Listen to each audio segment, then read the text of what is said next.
7 வயசுல நீங்க பொம்மைகளை வச்சுட்டு விளையாடிட்டு இருக்க குழந்தையா இருக்கும் பொழுது தாயார் வந்து சாப்பிட கூப்பிட்டா என்ன சொல்லுவோம்? நான் சாப்பிட வரல, போ, நான் விளையாடணும்.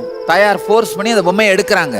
உடனே இந்த குழந்தை கத்துது, நீ செத்து போ, பொம்மையை எனக்கு கொடுத்துட்டு, எனக்கு பொம்மை தான் வேணும்.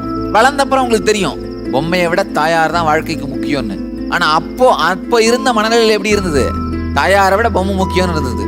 இப்போ வளர்ந்த உடனே இன்டெலிஜென்ஸ் வந்ததுனால நாம் அப்போ நடந்த செயலை நினைந்து வருந்த வேண்டிய அவசியம் இல்லை. பல நேரத்தில் நம்ம என்ன பண்றோம்? வந்த இன்டெலிஜென்ஸை வச்சு எதிர்காலத்தை வாழாம கடந்த காலத்தை நோண்டிட்டு இருக்கிறோம். இப்போ தெரிஞ்சிருச்சு பொம்மையை விட அம்மா தான் முக்கியம்னு. அப்போ இதுக்கு மேலே நடக்க வேண்டியதை மட்டும் பார்ப்போம். அப்போ அந்த இன்டெலிஜென்ஸ் இல்லாமல் இருந்ததுன்னு வருந்த வேண்டிய அவசியம் இல்லை. வருந்த வேண்டிய எந்த விதமான அவசியமும் இல்லை. குற்ற உணர்ச்சிங்கிறது உங்களுடைய வாழ்க்கையின் சக்தி போக்கை சகஜமாக பொங்கி அனுமதித்து ஓடுவதை தடுக்கின்ற மன அமைப்பு. குற்ற உணர்ச்சியில சிக்கினீங்கன்னா எந்த விதமான முன்னேற்றமும் இல்லாமல், இந்த செக்கு மாடு சுத்தும் பார்த்துருக்கீங்களா? எத்தனை பேர் செக்கு ஆடுறத பார்த்துருக்கீங்க?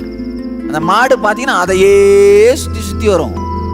அந்த மாட்டை கழட்டி விட்டீங்களாலும் நேராக அதுக்கு போக தெரியாது, சுற்றிக்கிட்டே இருக்கும்.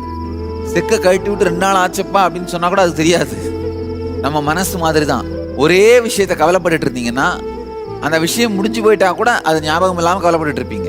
சில பேர் பார்த்தீங்கன்னா இந்த சண்டே காலையில் கூட ஆஃபீஸை பற்றியே கவலைப்பட்டு இருப்பாங்க. அப்புறம் தான் திடீர்னு போய் இன்னைக்கு சண்டே ஆஃபீஸ் இல்லைல்ல அப்படின்னு நினைப்பீங்க.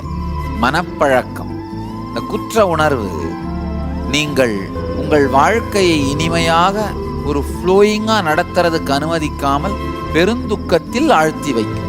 ஒரு சில குற்ற உணர்ச்சிகள் உங்கள் வாழ்க்கையோட பெரும் நேரத்தையும் சக்தியையும் வீணடித்து சில நேரத்தில் வாழ்க்கையே வீணடிச்சிரும்.